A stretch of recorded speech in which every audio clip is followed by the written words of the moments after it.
Selamat berjumpa lagi pada perkuliahan hari ini. Pada kuliah hari ini kita akan membahas mengenai sistem akuntansi pertanggungjawaban berbasis aktivitas dan berbasis strategik atau Activity Based Responsibility Accounting System dan Strategic Based Responsibility Accounting System. Jadi sistem akuntansi pertanggungjawaban berbasis strategik, nama lainnya adalah Balance Scorecard.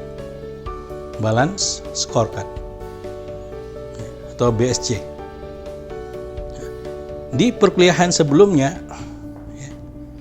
kita sudah bahas mengenai Functional Based Responsibility Accounting System.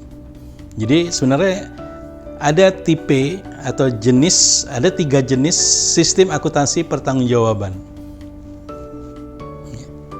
Jadi yang pertama adalah sistem akuntansi pertanggungjawaban berbasis fungsi. Yang kedua, sistem akuntansi pertanggungjawaban berbasis aktivitas. Yang ketiga, itu sistem akuntansi pertanggungjawaban berbasis strategik.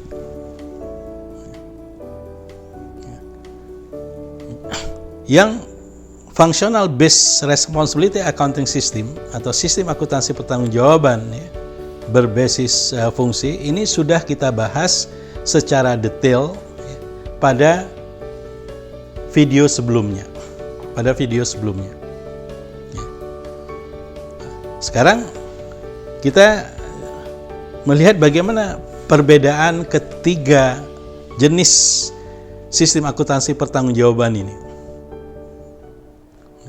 Kita bisa lihat dari 4 dimensinya. Yang pertama adalah penetapan tanggung jawab, yang kedua penetapan ukuran kinerja, kemudian yang ketiga evaluasi kinerja, jadi penilaian kinerjanya, yang keempat itu adalah pemberian reward atau penghargaan. Kita lihat yang pertama. Sistem akuntansi pertanggungjawaban berbasis fungsi, penetapan tanggung jawabnya itu lebih kepada unit organisasi. Seperti sudah kita jelaskan sebelumnya, di video sebelumnya, yaitu ada responsibility center. Jadi unit organisasi itu kita sebut dengan responsibility center, yang bisa kita bagi menjadi 4, yaitu revenue center, cost center, profit center, dan investment center. Kemudian yang kedua, penetapan tanggung jawabnya adalah itu pada individu, individual in charge. Dalam hal ini adalah manager responsibility center. Kemudian yang ketiga adalah penetapan tanggung jawabnya pada capaian kinerja keuangan. Jadi hanya pada aspek keuangan. Hal ini berbeda dengan Activity Based Responsibility Accounting System, di mana penetapan tanggung jawabnya yaitu pada proses, pada bisnis proses. Jadi tidak pada unit organisasi. Jadi prosesnya yang harus kita tingkatkan kinerjanya. Sehingga karena ini pendekatan pada proses, maka pendekatan identifikasi proses di sepanjang value chain ini sangat membantu dalam memaksimumkan kinerja. Karena ini proses, berarti yang berikutnya adalah itu tidak bisa lagi individu yang penetapan tanggung jawabnya, tapi ini harusnya adalah tim. Kemudian penetapan tanggung jawabnya juga tidak hanya pada aspek keuangan, tetapi juga non keuangan. Kenapa diperluas ke non keuangan, karena sebagaimana kita jelaskan sebelumnya, kalau penilaian kinerja manajer hanya berdasarkan keuangan, ini mendorong manajer untuk melakukan myopic behavior atau dysfunctional behavior, perilaku miopia, yang hanya berpikir untuk keuntungan jangka pendek dan merugikan perusahaan jangka panjang. Kalau tipe yang ketiga, tipe ketiga ini sebenarnya mengatasi kelemahan dari activity base, responsibility accounting system. Sama juga sebenarnya yang activity base itu mengatasi kelemahan daripada functional based responsibility accounting system. Nah, di sini apa kelemahan daripada activity based responsibility accounting system? Yaitu hanya masih fokus pada perbaikan internal, perbaikan kinerja internal. Kalau kita menggunakan strategic base, ini pendekatannya tidak lagi hanya perbaikan internal, tapi juga eksternal. Kita melihatnya dari 4 perspektif. Jadi ada perspektif keuangan. Jadi perspektif keuangan juga masih kita pergunakan di strategic based responsibility accounting system. Kemudian yang kedua itu customer perspektif. Customer perspektif ini yang tidak ada di activity base. Yang ketiga itu business process perspektif. Business process perspektif ini sebenarnya sama dengan yang activity base ada, yaitu di proses tadi, perbaikan proses. Kemudian yang keempat yaitu perspektif pembelajaran dan pertumbuhan, learning and growth perspektif. Nah, di sini yang tidak ada di activity base, yang penekanan pada people, pada orang dan sistem, orang dan sistem. Karena apa? Karena sebaik apapun sistem yang kita kembangkan, kinerja penilaian kerja yang kita kembangkan, kalau tidak didukung oleh sistem informasi yang bagus, tidak didukung oleh orang-orang yang kompeten, maka semuanya itu tidak berjalan secara optimal. Jadi melihatnya dari 4 perspektif, Jadi keuangan untuk ketiga jenis responsibility accounting itu ada semua. Karena itu merupakan bottom line-nya. Karena semuanya nanti pengukuran kerja itu kan muaranya ke keuangan. Yang kedua, customers. Customer ini tidak ada di activity base. Kemudian business process. Ini ada di activity base. Kemudian yang keempat, learning and growth perspektif. Kemudian itu kalau kita melihat dari penetapan tanggung jawab. Yang kedua, dimensi kedua kita bisa lihat dari penetapan ukuran kinerja, performance measures. Kalau yang functional base, ukuran kinerja kita itu ditetapkan berdasarkan traditional standard cost. Jadi harga pokok standar tradisional atau biaya tradisional, biaya standar tradisional. Apa kelemahan daripada biaya standar tradisional? Ini kita menetapkan standarnya itu statis, yaitu pada awal prode atau awal tahun, dan kita gunakan standar itu selama setahun.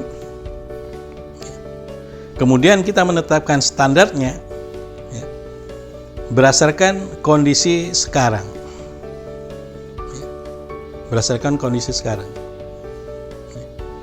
Jadi kalau sudah sesuai dengan current operating conditions, berarti ya bisa kita katakan itu efisien. Itu penetapan standarnya ya. Jadi based on the current standard dan statik, dan yang menjadi target adalah standar biayanya. Kalau tercapai standar biayanya atau lebih kecil, maka kinerjanya akan bagus ya, akan bagus. Jadi misalnya untuk menghasilkan satu produk, ini standar cost-nya katanya misal berapa? 50.000. Jadi kalau nanti realisasinya tercapai 50.000 atau kurang, ya, berarti kinerjanya nanti akan bagus. Ya. Kalau activity base, ya, kalau yang kedua jenis sistem akuntansi pertanggungjawaban yang kedua, penetapan ukuran kerjanya itu tidak berdasarkan tradisional standard cost, tapi berdasarkan Kaizen costing. Ya. Kaizen costing. Jadi di Kaizen costing kita Kaizen itu adalah continuous improvement. Berarti kalau Kaizen costing, upaya yang dilakukan secara terus-menerus untuk menurunkan biaya dengan meningkatkan value atau mutu atau pelayanan misalnya. Kalau meningkatkan value itu bisa mutu, produk, bisa pelayanan, bisa ramah lingkungan dan lain-lain. Jadi ini Kaizen. Jadi yang kita tetapkan adalah target pengurangan biaya, bukan target biaya. Sehingga penetapan standarnya ini tidak sekali setahun, ya. Tapi kita bisa menetapkan misalnya 5 tahun. Kemudian kita bagi per tahun. Dari per tahun kita bagi lagi bisa per bulan. Jadi bulan depan berapa target pengurangan biaya kita? Apa upaya yang harus dilakukan untuk mencapai target tersebut? Sehingga di sini lebih menantang dibandingkan kalau tradisional cost. Karena setiap orang harus berinovasi ya, untuk mencari terobosan-terobosan untuk menurunkan biaya dengan meningkatkan value. Jadi kondisinya bukan kondisi sekarang, tapi kondisi optimal. Jadi berapa optimalnya? Bisa dilakukan berdasarkan benchmarking ke the best practice.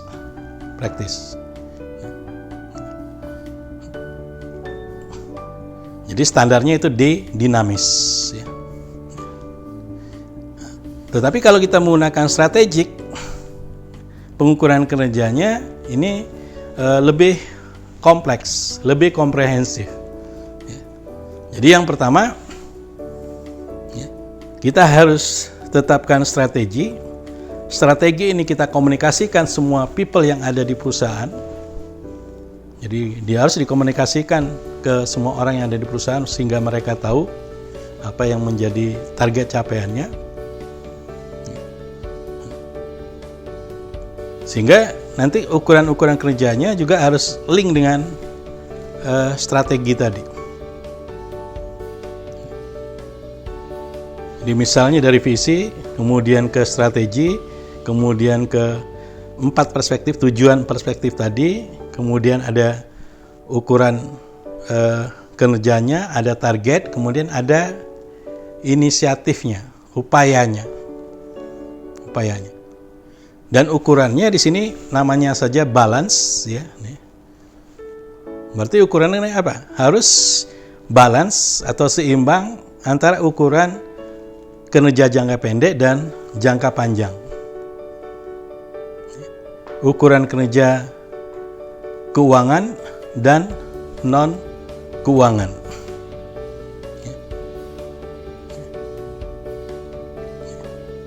Jadi keuangan dan non keuangan, jangka pendek dan jangka panjang, dan juga kinerja internal dan eksternal. Jadi tidak hanya internal tapi juga eksternal, seperti customer perspektif. Kemudian balance yang lainnya apa? Yaitu tidak hanya outcome driver, ya. Tidak hanya outcome driver atau outcome measure, tapi juga atau lag di sini, lag measures, tetapi juga lead measures. Ya, jadi ukuran ke depan. Misalnya apa? Kalau lag measure-nya atau outcome measures-nya customer satisfaction, yang membuat customer satisfaction ini apa? Ini harus diukur juga. Gitu. Ini yang kita sebut dengan lead ya.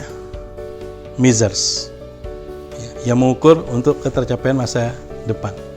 Misalnya apa? Yang membuat puas. Jadi misalnya ya bisa saja karena kualitas produknya yang bagus, atau karena pelayanannya yang bagus, atau karena pengirimannya yang cepat tepat waktu, sehingga mereka puas. Jadi itu yang mendrive apa? Gitu. Mendrive. Ini yang kita sebut dengan lead ya, driver, lead drivers atau lead measures. Dan pengukuran tadi juga harus linkage ya. Jadi berbeda dengan activity based, walaupun ukuran kerjanya keuangan dan non keuangan, tetapi bisa saja dalam implementasinya ya, atau dalam prakteknya ini berjalan sendiri-sendiri. Tapi kalau kita menggunakan balance scorecard, ini harus linkage. Jadi ada causal relationship, hubungan sebab akibat. Misalkan kita ingin menaikkan laba sebesar 10%. Untuk meningkatkan laba 10%, berapa persen penjualan harus ditingkatkan? Berapa persen biaya harus diturunkan? Katakan misalnya untuk meningkatkan laba 10%, penjualan harus ditingkatkan 20%. Untuk meningkatkan penjualan 20%, berarti apa yang harus dilakukan? Pangsa pasar misalnya. Berapa persen pangsa pasar harus ditingkatkan? Nah, misalkan 5%.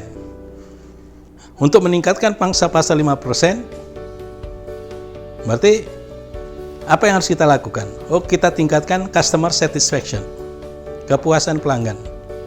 Nah, berapa kita tingkatkan? Misalnya sekarang skala Likert-nya misalnya dari 1 sampai 5, tidak puas sampai sangat puas, sekarang baru 3,5. Berarti harus kita tingkatkan menjadi berapa? Mungkin jadi 4 gitu. Untuk bisa mencapai market share meningkat 5%. Untuk meningkatkan customer satisfaction tadi, apa yang harus dilakukan? Misalkan mengurangi defect atau cacat misalnya, atau rusak, produk rusak, ya, sehingga tidak ada komplain daripada pelanggan. Nah, berapa persen defect produk kita turunkan? Nah, kalau sekarang misalnya defect produknya ada 10%, mungkin cukup nggak kalau diturunkan misalnya 5% jadi misalnya 4% dia jadi 6%. Ini perlu adanya simulasi. Untuk bisa menurunkan defect produk, maka perbaikan proses perlu dilakukan. Jadi mungkin di prosesnya perlu diredesain. Untuk bisa meredesain proses, berarti perlu kemungkinan apa? Peningkatan kompetensi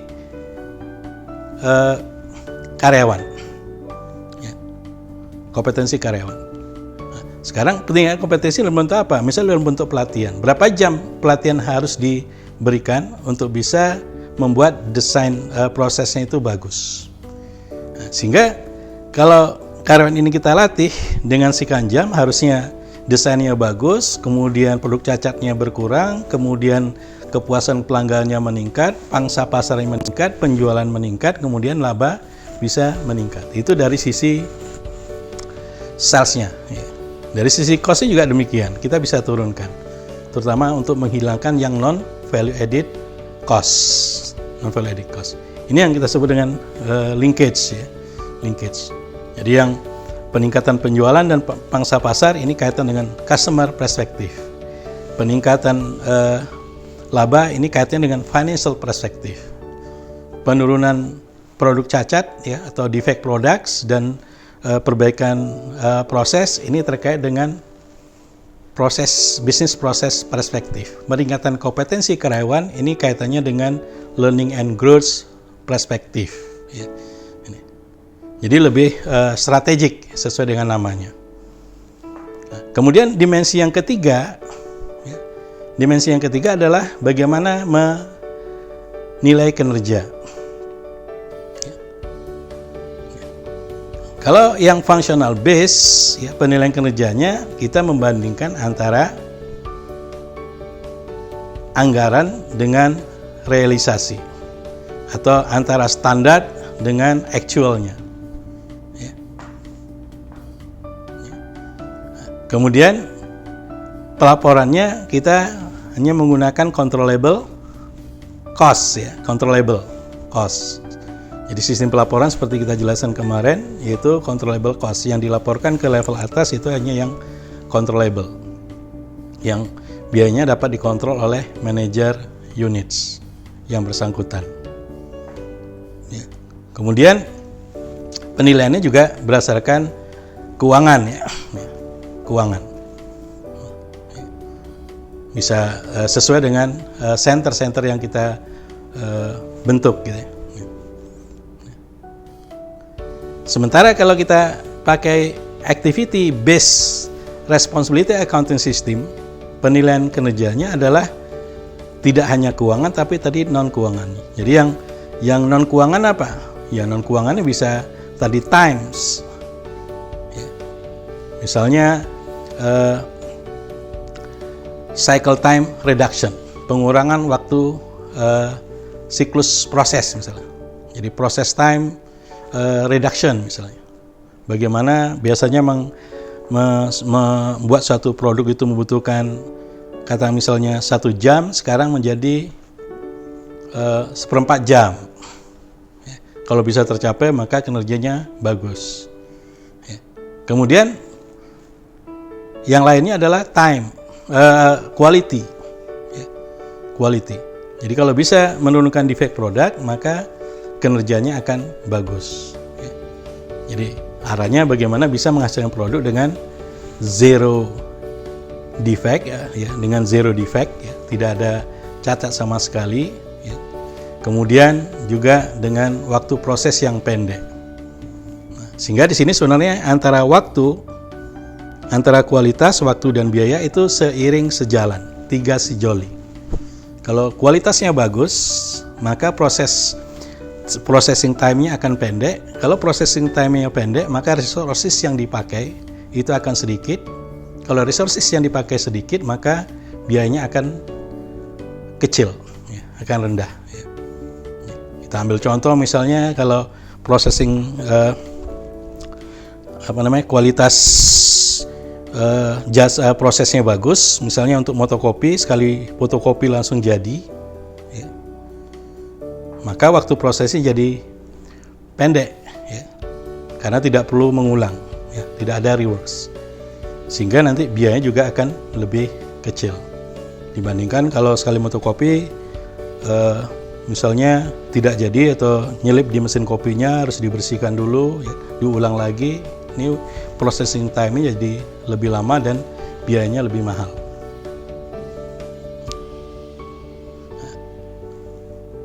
Kalau kita lihat dari tipe yang ketiga yaitu Strategic Based Responsibility Accounting System atau balance scorecard, penilaian kerjanya juga menggunakan 4 perspektif tadi, yaitu perspektif keuangan, perspektif pelanggan, perspektif business process, dan learning and growth.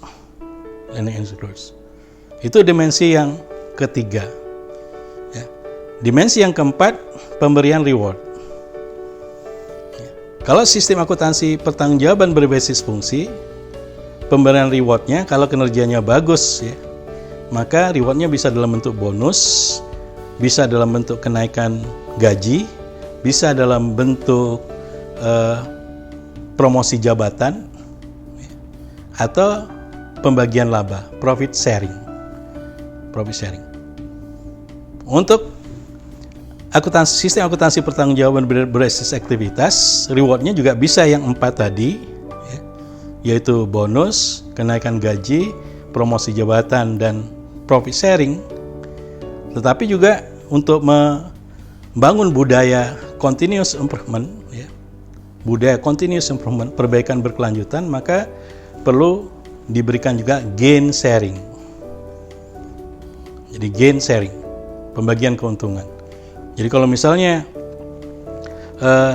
karyawan tersebut melakukan perbaikan dari inovasi yang dia lakukan, misalnya perusahaan efisien 100 juta, maka ada gain sharingnya untuk karyawan tersebut berapa persen.